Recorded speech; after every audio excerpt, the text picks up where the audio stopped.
He was in low spirits, you see. Needed my comfort. But you know I can't swim properly. Surely you could go? Oh, the water's barely deep enough to wet your knees. Why are you making such a fuss? Vivian's dismissive words struck Arthur like shards of ice, chilling him to the very core. Later, after he'd hauled their daughter from the lake's frigid embrace, Vivian, in a rare display of domesticity, prepared a lavish dinner. She even fussed over them, draping warm blankets around Arthur and their shivering child. But as she reached out to touch his arm, Arthur recoiled as if burned, his voice low and hard. "We should get a divorce, Vivian." He'd expected a swift, perhaps even relieved, agreement. Instead, Vivian's composure fractured, replaced by a sudden, disorienting panic. That evening, father and daughter sat together at the dining table, a frosted cake adorned with 5 flickering candles casting a soft glow across their faces. It was Clara's 5th birthday. The candles were nearing their end, wax pooling on the plate, yet Vivian remained absent. Clara, oblivious to the undercurrent of sorrow, waited with wide, hopeful eyes for her mother's return. She will come back, won't she? Arthur thought, a knot of uncertainty tightening in his chest. Last month, Vivian had, uncharacteristically, confirmed Clara's birthday, promising she wouldn't miss it. For the world. He'd planned everything meticulously. The cake, the decorations, Clara's favorite treats, all to ensure his daughter had a joyful, complete childhood, even if it was just for a day. But her mother was not here. Seeing the unwavering excitement in Clara's gaze, Arthur gently suggested, "Why don't you watch some cartoons, my love? Mummy will be back soon." Clara's face lit up instantly. Snatching the remote, she switched on the television, landing, as always, on Arthur's preferred news channel. And there, flickering on the screen, was Vivian. Arthur blinked, a momentary disorientation washing over him. Vivian was a presenter on that very channel, a familiar face on his screen for years. But in the last month, a man had joined her program. They bantered, they laughed. Their on-screen chemistry so palpable, so intimate, that many viewers openly speculated about their relationship. He'd asked Vivian about it once, a casual inquiry tinged with a growing unease. "This, Edmund fellow," he'd begun. "What exactly is your relationship?" Vivian had brushed his concerns aside with a careless wave of her hand. "Edmund? Oh, he's just like a brother, Arthur. We grew up together. Honestly, you're such a worrier. It's just for the show, darling. You wouldn't understand." His gaze snapped back to the screen. Their brotherly affection was on full display. They weren't just bantering. They were touching, leaning close, their laughter laced with a familiarity that went far beyond professional courtesy. Then, it happened. On live television, amidst the studio lights and cheering audience, Edmund leaned in and kissed Vivian, a lingering, passionate kiss. The crowd erupted. Then, Vivian's voice, amplified through the television speakers, filled the room. "Yes, everyone, it's true. Edmund and I are together. Please, join us in celebrating." The words plunged into Arthur's heart, cold and brutal as a plunge into icy water. He didn't have time for pain, not now. Snatching the remote, he switched off the television, his hand instinctively covering Clara's eyes. "Papa!" Clara's sweet voice, tinged with confusion, reached him. "What is it?" Arthur swallowed the lump in his throat, his voice thick with unshed tears. "Clara, darling," he murmured, "Mummy won't be back tonight. Just us two for cake, all right?" Once Clara was finally asleep, nestled in her bed with her favorite toys, sleep evaded Arthur. He sat in the living room, shrouded in darkness, the silence amplifying the hollow ache in his chest. The clock hands crept. Towards midnight. Vivian, who had sworn she'd be home in time for Clara's birthday, was nowhere to be seen. The television program had ended hours ago. Where she was, and with whom, was a question that answered itself. 7 years of marriage. 5 years since Clara had arrived, a tiny, fragile being. Vivian's reaction to their daughter's birth still stung. "A girl," she'd murmured, her voice laced with disappointment. "I was so sure it would be a boy." At the time, Arthur had dismissed it as a fleeting moment of wistfulness. He hadn't realized it was the seed of a deep-seated resentment. Vivian's family had instilled in her a fierce, almost archaic preference for sons. And for 5 long years, she'd barely acknowledged Clara's existence. Birthdays were met with excuses, work, fatigue, pronouncements, that such celebrations were frivolous. Arthur had clung to the hope that with time, Clara's innocent charm, their shared life, his love, would soften Vivian's heart, carve out a space for their daughter. Instead, Vivian had grown increasingly distant, increasingly indifferent, not just to Clara, but to him too. Then, a month ago, Edmund, her brother, had reappeared, and Vivian's absences had become more frequent, more prolonged, stretching into nights spent away from home. Clara was growing up. She spoke, her first word a plaintive "mama." She longed for her mother, a constant, unspoken yearning.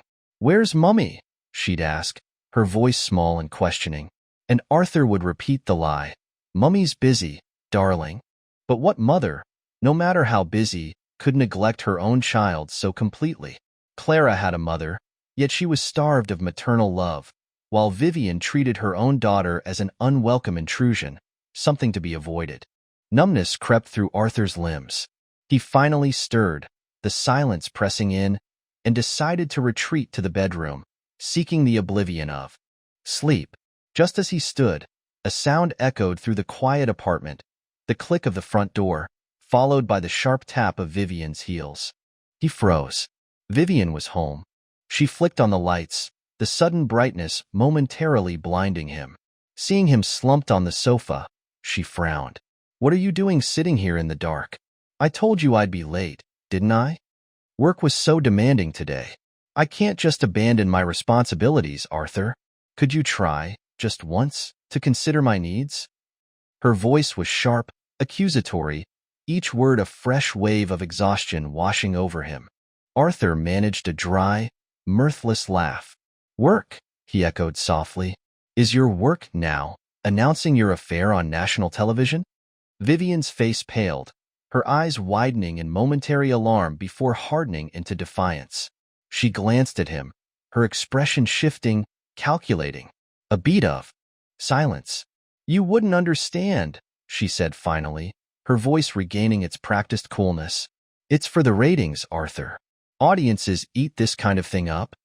She sighed, a theatrical display of weariness. "Honestly, is this all about Clara's birthday? Fine, so we missed it. We'll make it up to her next year.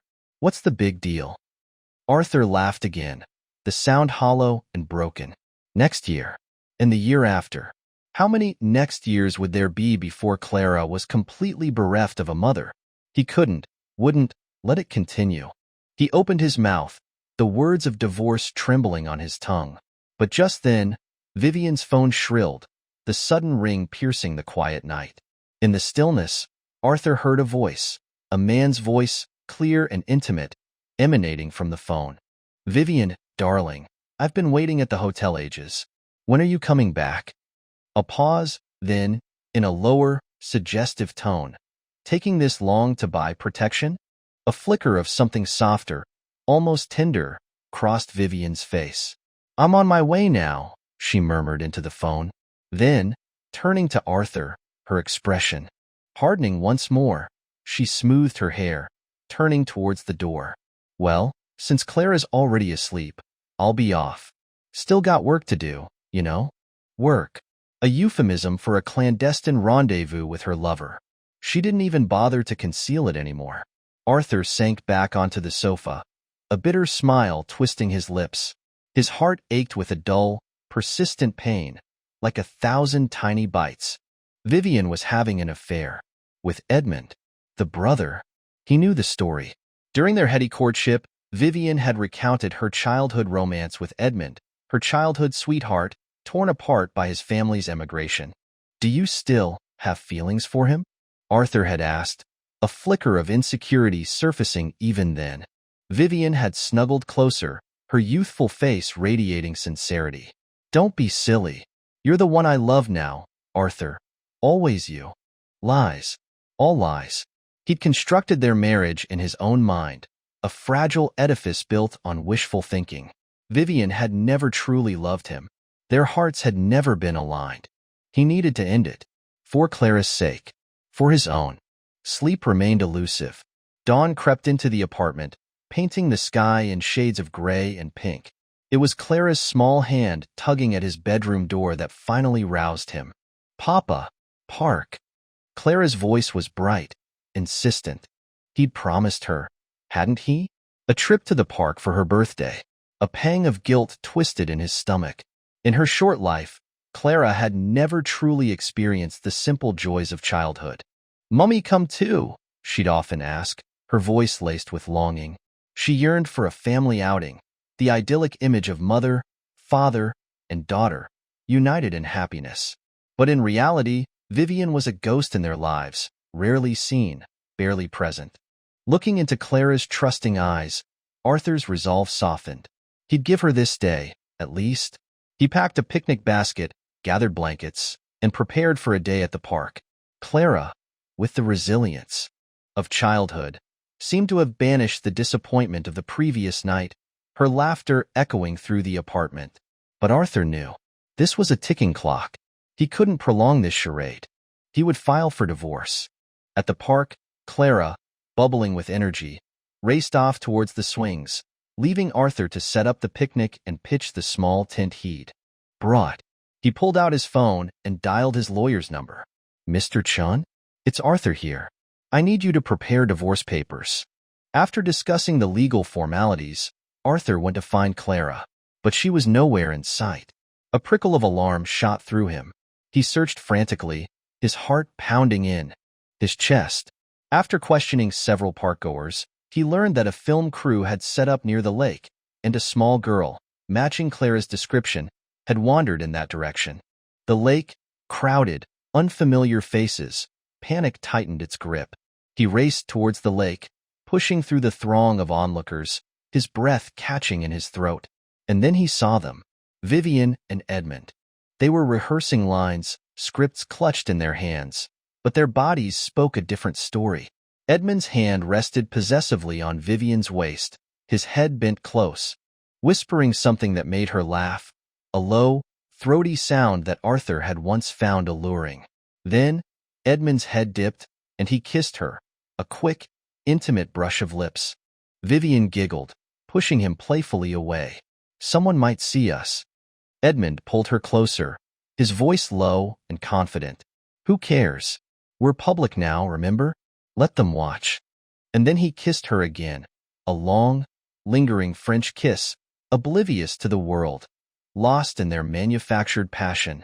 Arthur watched, the scene unfolding before him like a grotesque parody of love. His heart felt as if it were being slowly squeezed, each beat a painful throb. He pulled out his phone, his fingers trembling, and dialed Vivian's number. She glanced at the screen, her expression hardening, and declined the call. He tried again. This time, she answered, her voice clipped and impatient. "What is it, Arthur?" "I'm busy." His voice was raw, barely a whisper. "Clara's gone. Have you seen her? Do you know where she is?" Vivian pushed Edmund away, her brow furrowed in annoyance.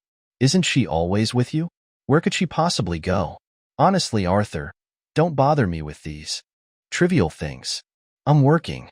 She was about to hang up when Arthur's voice, laced with a bitter irony, cut through her dismissiveness. "Really? Working? Or just busy? Kissing your brother? Perhaps you need a more private setting? Shall I find you a bedroom?" Vivian froze, her eyes widening in shock. She spun around, her gaze locking onto Arthur's. A flicker of something, guilt, perhaps, crossed her face, quickly replaced by a carefully constructed mask of indignation. She pushed past Edmund, striding towards Arthur. It's just for the show, Arthur. You're misunderstanding." Arthur cut her off, his voice flat, devoid of emotion. "Have you seen Clara, Vivian? Yes or no?" She hesitated, her gaze flickering away, unable to meet his. She shook her head, a curt, dismissive gesture. "My daughter is missing," Arthur's voice cracked. the carefully constructed dam of his composure finally breaking. And you're here, canoodling, with another man. Please, Vivian, he pleaded, his voice thick with unshed tears. Just for once, just for a moment, could you try, just try, to care about Clara? A shadow of shame flickered in Vivian's eyes. She lowered her gaze, her voice barely audible. All right, she mumbled. I'll help you look. Edmund sauntered over, draping an arm possessively around Vivian's shoulders, a blatant display of ownership. Of course, we'll both help. Anything for you, Vivian. He fixed Arthur with a challenging stare, a smirk playing on his lips. Arthur ignored him, his focus solely on finding Clara. They called her name, their voices echoing across the park, a desperate chorus in the afternoon air. Then, a scream pierced the relative calm. Help! Papa! Mama! Clara! Her voice, thin and panicked, carried across the water. Arthur's blood ran cold. He bolted towards the lake, his one good arm pumping, his heart hammering against his ribs. Clara was thrashing in the water, her small body struggling against the current, her face contorted with terror. Arthur reached the lakeside, his breath ragged, his mind reeling. He had to get to her. He hesitated, a cold dread gripping him. Vivian arrived, breathless, her voice sharp with panic. Arthur, do something. Why are you just standing there? Save her. Arthur met her gaze, a complex mix of emotions swirling within him. Anger, hurt, a crushing wave of despair. He didn't speak. He didn't need to. Vivian's eyes widened, comprehension dawning. She'd forgotten his disability, forgotten that he couldn't swim. His prosthetic arm, useless in water, a cruel reminder of his limitations. Vivian's mouth opened, a strangled sound escaping her lips. Maybe I should, she began, her voice trembling, finally registering the gravity of the situation. But then, Edmund's voice boomed from the direction of the film crew, cutting through the tension like a knife. Vivian, we're ready to shoot. Come on, darling. Arthur didn't look back. He vaulted over the low railing, plunging into the icy, unforgiving water. Vivian's choice was made. Daughter or lover? He had his answer. As the frigid water engulfed him, he heard the sharp, echoing click of Vivian's heels receding, walking away. She was leaving him, leaving Clara. He gritted his teeth against the shock of the cold, his left arm straining as he fought to reach Clara. The prosthetic limb was dead weight, dragging him down, chafing against his skin, drawing blood in the frigid water. But he couldn't stop. Clara was crying, gasping for breath, her small hand reaching for him. He reached her, his fingers closing around her sodden clothes. He pulled her close, cradling her small, shivering body against his chest, and began to kick towards the shore, his movements clumsy, labored, fueled by adrenaline and a father's desperate love. Someone, a stranger, a kind-faced man, saw his struggle, saw his one arm, saw the desperation in his eyes.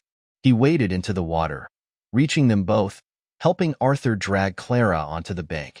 Clara was shaking uncontrollably, her teeth chattering, her small body convulsing with cold. Her thick winter clothes, meant to protect her, were now heavy, waterlogged weights, stealing her warmth. Arthur ripped open the picnic basket, frantically pulling out towels, wrapping them around Clara, chafing her skin to restore circulation. The kind stranger offered a thermos of hot milk, a small comfort against the biting cold. Huddled in the tent, wrapped in blankets, Clara shivered, her eyes wide and haunted. The ordeal was over, but the terror lingered. Arthur held her close, his heart aching, his own body numb with cold. Finally, Clara's control crumbled. She buried her face in his chest and began to sob, great, wrenching sobs that tore at Arthur's soul.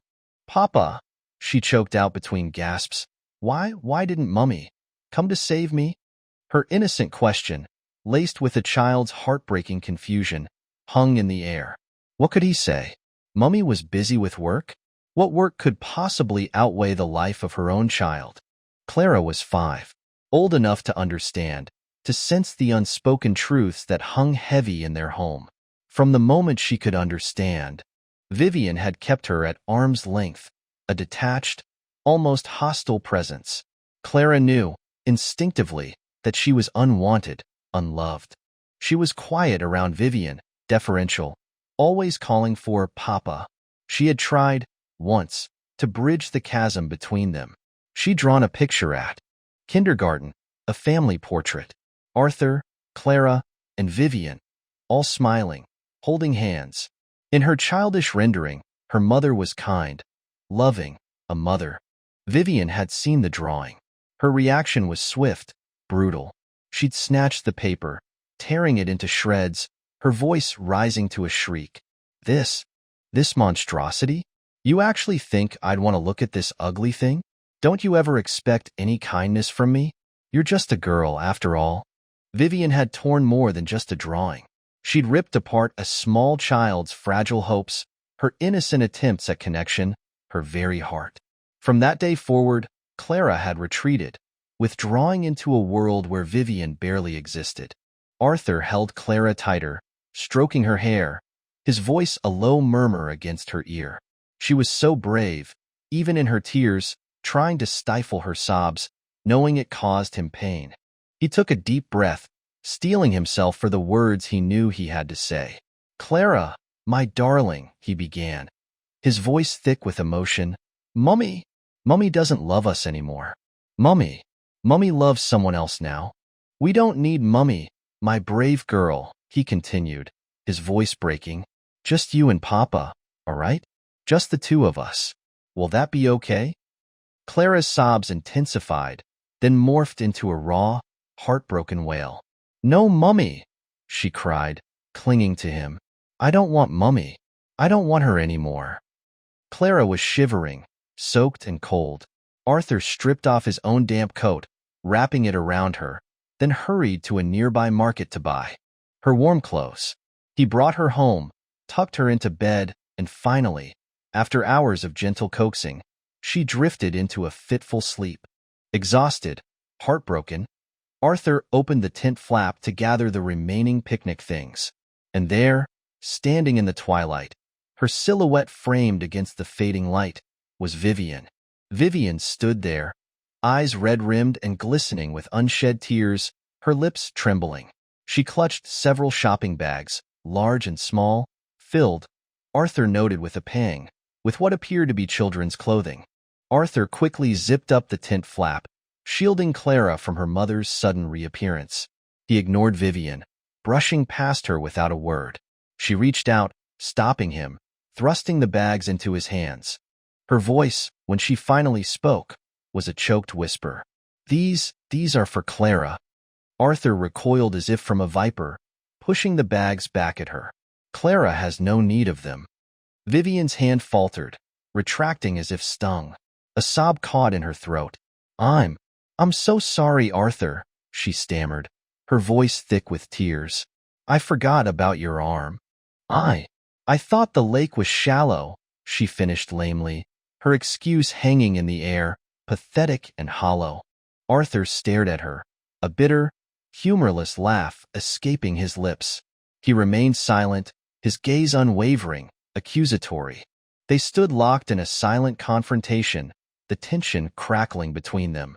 Vivian's carefully crafted composure began to crumble, replaced by a familiar impatience. "He was upset, Arthur. Edmund, you know, he needed me to reassure him. But you swim. Why couldn't you have gone?" Arthur finally exploded, his voice raw with pent-up fury and pain. "Oh, for heaven's sake, Arthur, it's just a little water. Why are you being so melodramatic?" There it was. The truth, stripped bare, ugly and callous. The mask had finally slipped, revealing the monstrous indifference beneath. Arthur drew a ragged breath, fighting to control the tidal wave of rage that threatened to consume him. "Vivian," he said, his voice dangerously low and controlled, "when will you ever show a shred of human decency?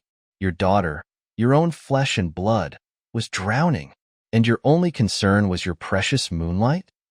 And Edmund calling for you? Wasn't it supposed to be showtime? How exactly were you planning to comfort him on camera, Vivian? I've tolerated your selfishness, Vivian, for Clara's sake, because she was small, vulnerable. But no more. I won't endure it any longer. His words struck home.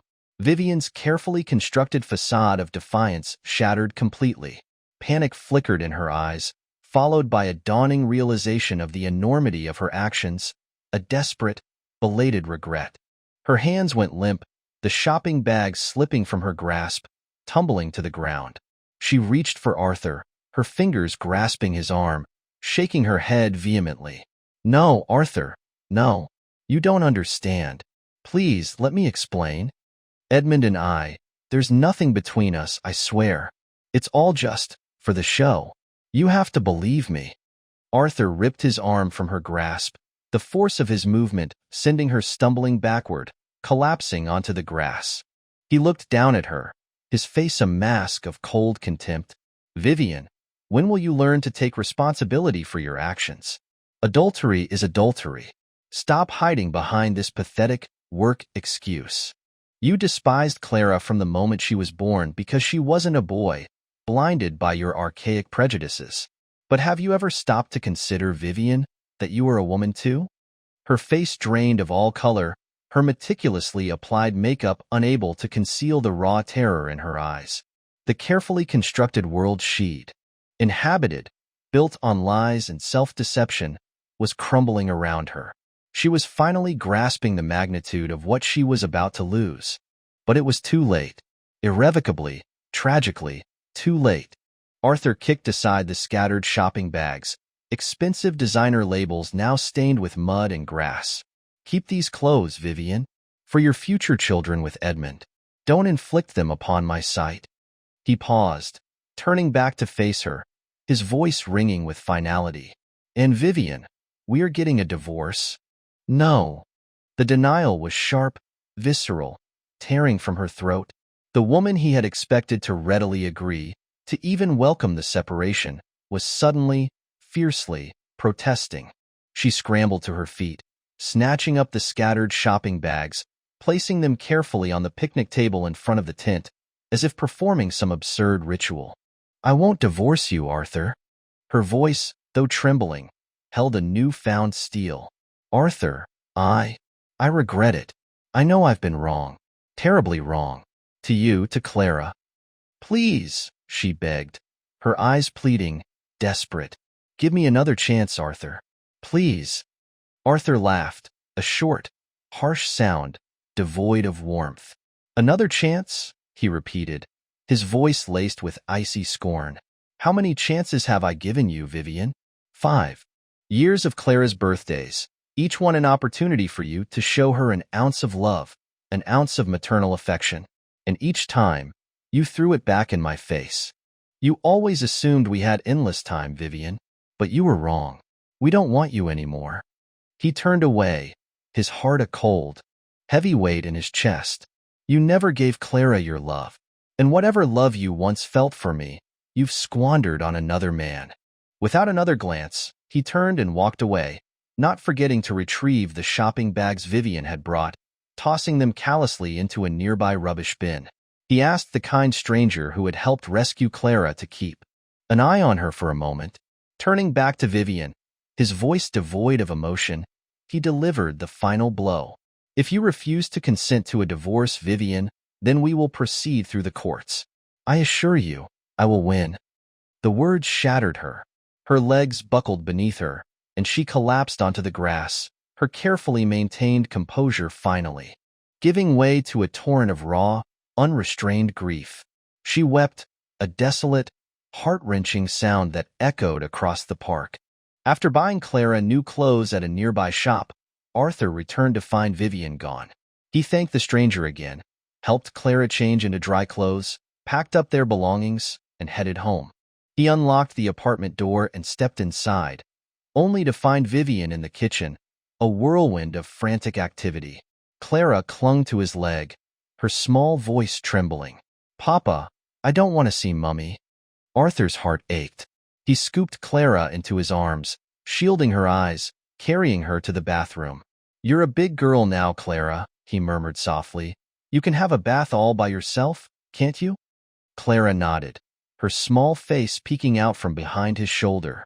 Leaving Clara to bathe, Arthur emerged from the bathroom to find Vivian hovering anxiously, her eyes pleading. He noticed the dining table laden with food, a veritable feast. But a hollow laugh escaped him. What is this supposed to be, Vivian? He asked, his voice flat. She twisted her fingers together, a gesture of nervous uncertainty. I wanted to make amends, she stammered. I know I've been awful, so. Do you even know, Arthur interrupted, his voice hardening, that Clara is allergic to seafood? Vivian froze, her expression crumpling. Her shoulders began to tremble, her eyes welling with fresh tears. I'm so sorry. Arthur brushed past her, heading into the kitchen. He began to prepare a simple bowl of porridge, a safe and comforting meal for Clara.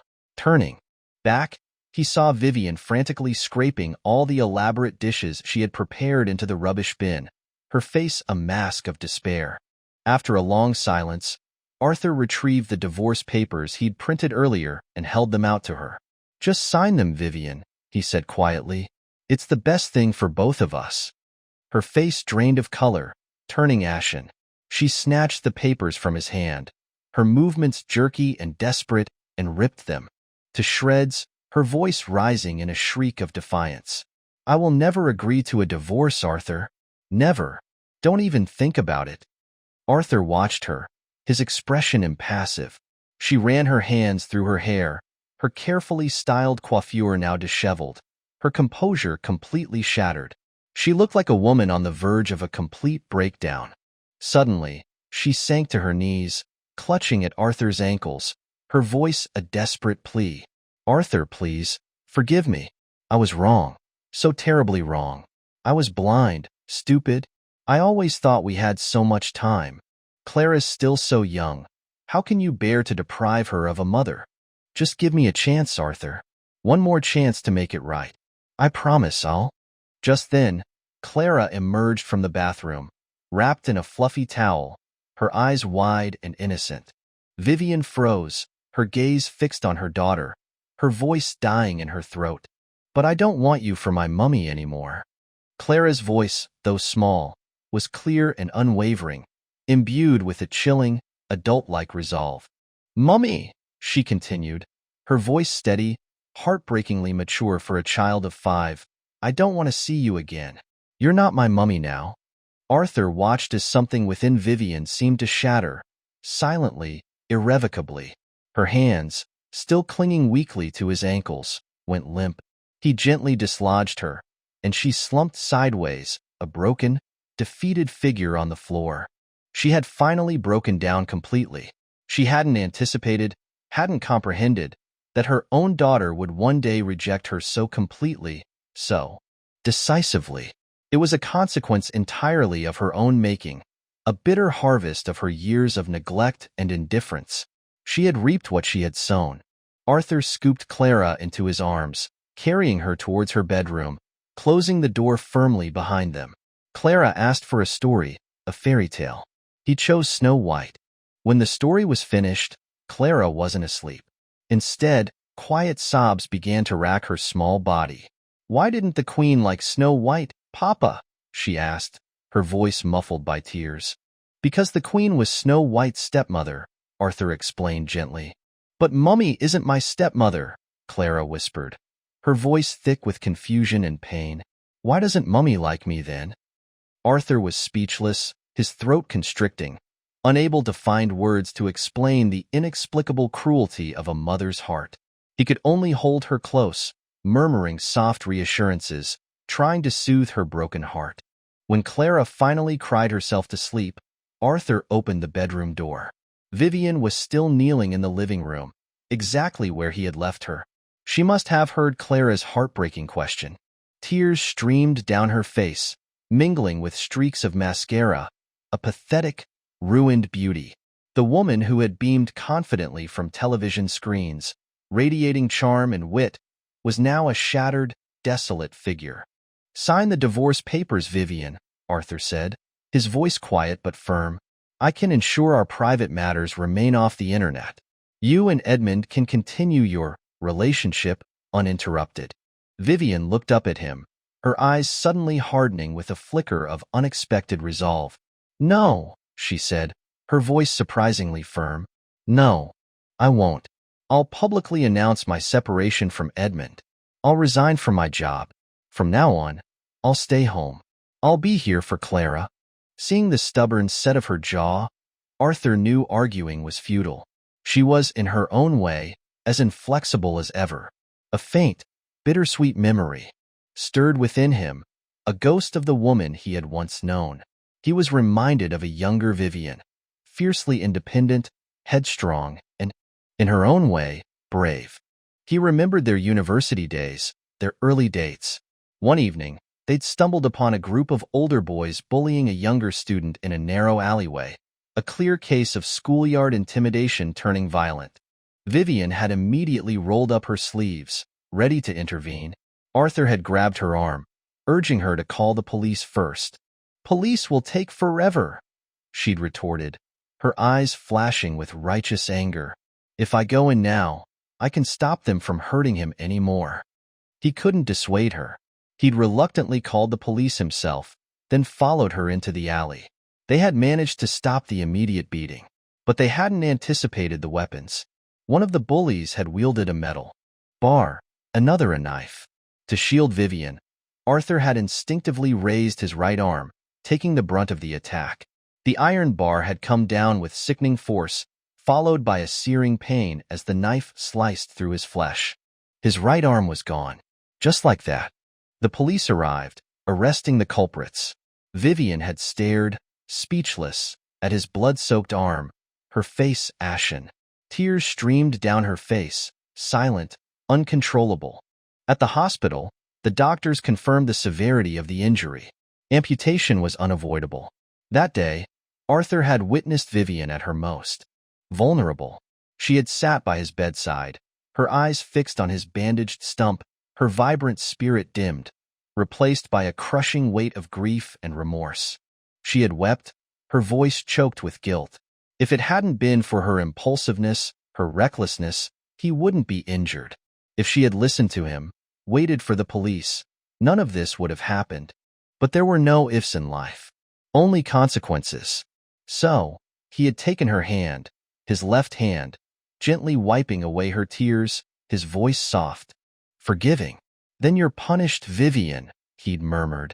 "I sentence you to love me, to stay with me, for every single day of our future."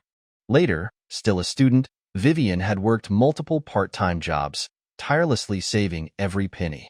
It was all for him. To buy him a prosthetic arm. She'd chosen the cheapest model, rudimentary, slightly clunky. But Arthur had loved it, cherished it. "I'll wear it forever," he'd promised her, his voice thick with emotion. And he had. He still did.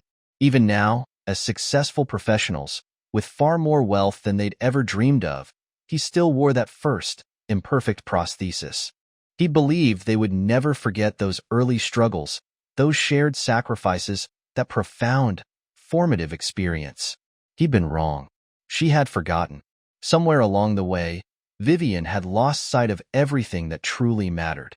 Edmund sought Arthur out the next day, summoning him to a bar nearby. He wasted no time in establishing his territory. "Vivian and I have been together since childhood," he declared, his voice laced with self-importance. "More than siblings, really. I'm here to tell you, there's nothing romantic between us. We're just family." Family. Arthur remained silent, ordering a drink. "Is this your treat, then?" he asked finally, his voice dry. Edmund puffed out his chest. "Of course." Arthur smiled faintly, gesturing to the bartender. "Then bring us your most expensive bottle." Edmund's face paled as the 5-figure bill arrived. "You said you and Vivian are like siblings?" Arthur said, his voice deceptively mild.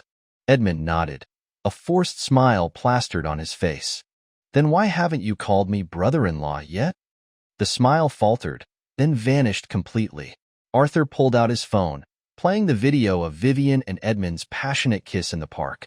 Sibling affection, is it? Kisses, embraces. I understand. Family can be close. Even in bed, perhaps? Edmund's face contorted with rage. He lunged for the phone, but Arthur was too quick, snatching it back. Edmund abandoned the pretense of civility. Vivian and I are in love, he spat, his voice venomous. You're the outsider here, the one who's intruding. Arthur raised an eyebrow. Vivian and I are legally married, recognized by the state. Are you questioning the legitimacy of our marriage, Edmund? Edmund sputtered, momentarily speechless, before stammering, No, of course not. Defeated, for a moment, Edmund's arrogance returned, laced with a chilling malice. You know what, though? It was me. I lured your precious daughter to the lake that day. A chilling laugh escaped his lips. He leaned closer, his voice dropping to a sinister whisper. Your daughter wanted to see swans, you see. Swans, in the dead of winter. So, I told her they were further down the bank, closer to the water. And the little fool actually believed me.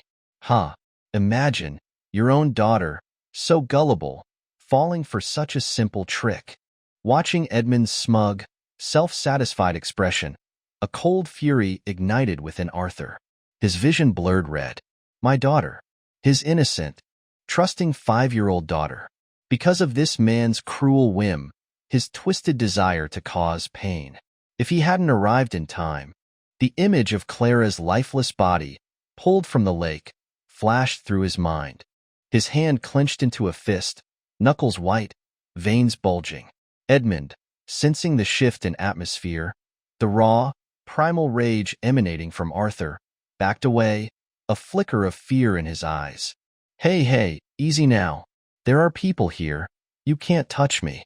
Arthur grabbed the expensive bottle of wine, the crystal glass heavy in his hand. A cold smile twisted his lips. Who said anything about touching you? And with a swift, brutal motion, he brought the bottle crashing down on Edmund's head. Who cares? He muttered, watching Edmund crumple to the floor, blood gushing from a gash in his scalp, mingling with the spilled red wine. A grotesque, crimson halo. Edmund groaned, clutching his head, his face contorted with pain and shock. You. Just then, a figure burst into the bar, a whirlwind of fury. Vivian. She snatched another bottle from the bar, and without hesitation, brought it crashing down on Edmund's head again. Vivian, her face contorted with rage, her eyes blazing, stood over the groaning Edmund, panting for breath. So, it was you, she hissed, her voice trembling with fury. Edmund, seeing Vivian's wrath, his bravado completely evaporated. Ignoring the blood streaming down his face, he scrambled to his knees, groveling amidst the shards of broken glass, his knees cutting and bleeding. Vivian, darling, please, let me explain. Vivian cut him off with a stinging slap across the face, the sound echoing through the stunned bar. A red welt bloomed instantly on his cheek. Edmund, she spat, her voice trembling with disgust. I treated you like family, and this is how you repay me? By trying to hurt my daughter? We're finished, Edmund. Don't ever contact me again. Leaving the bar, they walked in silence, Vivian trailing a few paces behind Arthur. He stopped abruptly in a narrow alleyway, turning to face her. Did you really not know, Vivian, about Edmund's involvement? Vivian shook her head vehemently. No, Arthur, I swear. I had no idea. I told him, yes, I complained about Clara. I know I said terrible things, but I never, ever, wanted anyone to hurt her. Hearing her words, a bitter laugh escaped Arthur's lips. Vivian finally seemed to grasp the implication of his reaction, her eyes widening in dawning horror. She hadn't directly instructed Edmund to harm Clara, but her constant negativity, her blatant disdain for her own daughter, had created the climate, the justification for Edmund's actions. She had, inadvertently, instigated it all. She looked up at him, her eyes pleading, desperate. I didn't know, Arthur. Truly, I didn't. But I've broken things off with him. You saw that. Can't you? Can't you forgive me? Can't we try again? No, Arthur took a step back, distancing himself from her, both physically and emotionally. The only way you can truly make amends to Clara now, Vivian, is to agree to this divorce, to disappear from her life. Completely. At his words, Vivian's shoulders slumped, her fragile hope finally extinguished.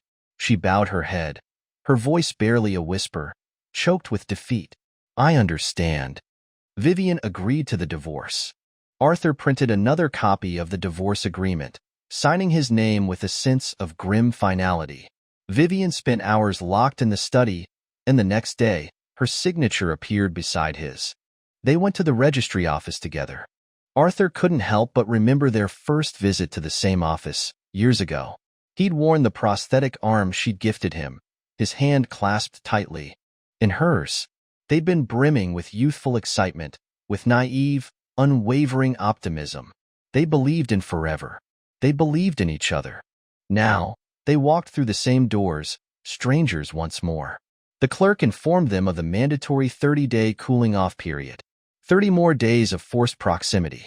Stepping out of the registry office, the winter sun, for the first time in weeks, blazed brightly, illuminating Vivian's face. Arthur noticed, with a detached sense of pity, that she had lost weight, her face gaunt and pale. He suppressed a fleeting pang of something akin to sympathy, then turned and walked towards home, leaving her to follow, or not, as she chose. Back at the apartment, Arthur discovered that Vivian and Edmund's bar brawl had become a viral sensation. Someone had filmed the entire incident, and the video had exploded online, revealing the scandalous truth of their affair, their public humiliation, their professional downfall. The internet, once a source of adoration, had turned on them with ruthless efficiency. Hashtag Vivian and Edmund, hashtag cheating, scandal, hashtag public breakdown, hashtag justice for Arthur trended relentlessly. The carefully constructed facade of their public personas had been ripped away, revealing the ugliness beneath.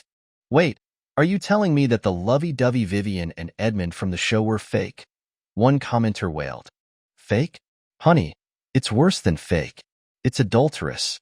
Edmund is a homewrecker, and Vivian is a cheat and a terrible mother. Another responded. Poor Arthur. Imagine finding out your wife is cheating and the whole world is shipping her with her lover. My heart bleeds for him, a third wrote, echoing the collective sentiment. The truth, raw and unflinching, was out. But Arthur knew, instinctively, that there was one final, decisive blow to deliver. He uploaded the video of Edmund's confession, detailing how he deliberately lured Clara to the lake. He wrote a searing, heartbreaking account of Vivian's years of neglect, her blatant preference for sons, her consistent absence from Clara's life, her callous disregard for her own daughter's birthday, choosing work and adultery over motherhood. He painted a portrait of a woman, consumed by vanity and self-interest, a mother in name only. His words, raw and visceral, resonated deeply with the online community. The backlash against Vivian was immediate and brutal. The internet, once her stage, was now her judge and jury. Hate poured into her social media accounts, a tidal wave of condemnation. To amplify the impact, Arthur went live on social media, answering questions from the public, portraying himself as the wronged husband, the devoted father, the victim of Vivian's heartlessness. It wasn't an act. It was his reality. The internet, predictably, rallied to his side. Vivian and Edmund's careers imploded overnight. Their television network swiftly announced their dismissal, citing breach of contract and ethical misconduct. They became pariahs, their reputations irrevocably tarnished. Vivian, once a celebrated public figure, was now a ghost, fading into obscurity. But even in her downfall, Arthur found no satisfaction, only a weary emptiness. After ending his live stream, Arthur realized it was almost time to collect Clara from kindergarten.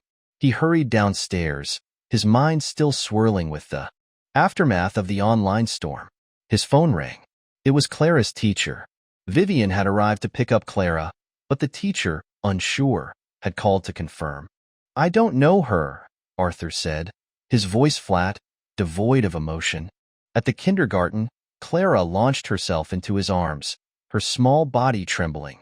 Standing nearby, a gaunt, hollow-eyed Vivian stood, her face pale, her eyes bloodshot, clearly sleep-deprived. She took a hesitant step forward, her voice a broken whisper. "Clara." Clara recoiled, clinging to Arthur, burying her face in his shoulder, her small body convulsing with sobs. Arthur held her tight, his gaze hardening as he met Vivian's. "Don't come here again, Vivian," he said, his voice cold and final.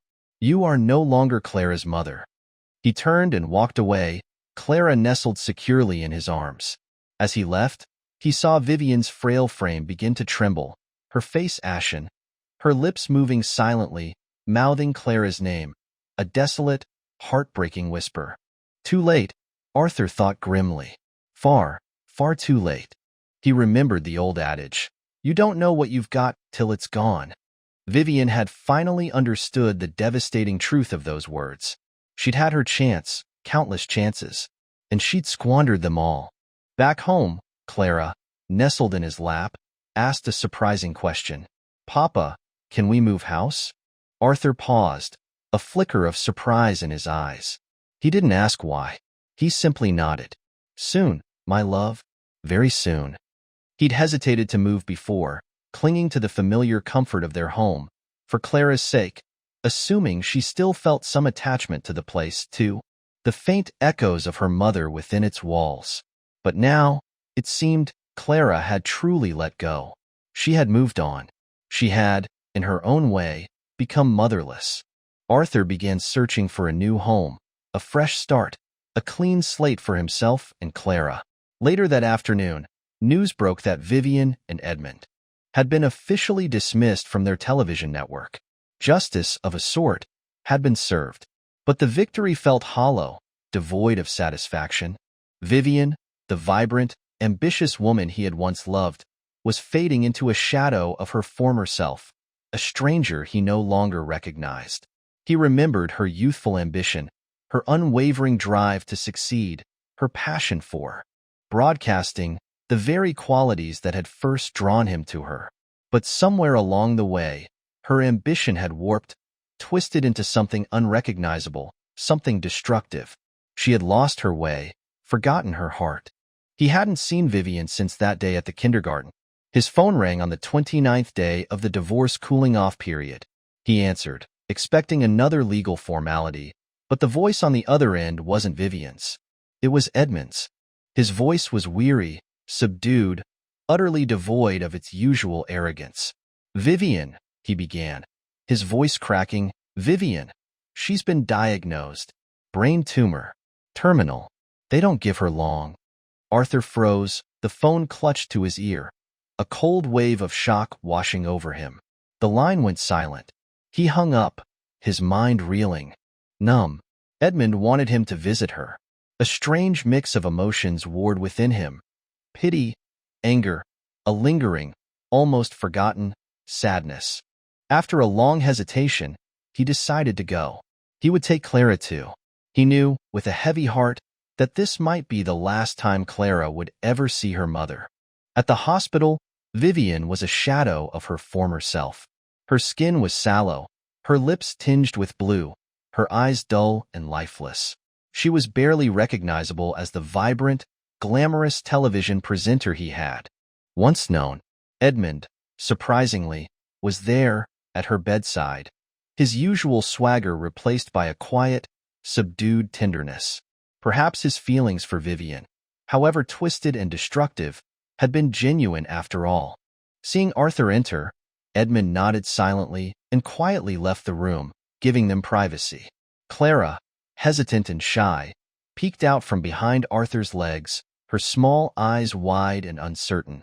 Vivian coughed weakly, her voice barely a whisper. "You came." Arthur nodded, unable to speak.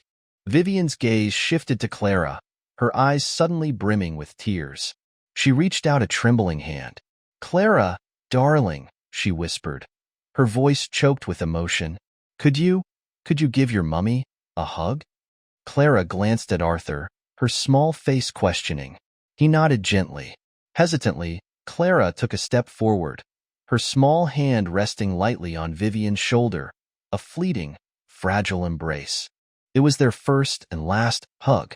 Vivian's hand trembled as it touched Clara, and then the dam broke.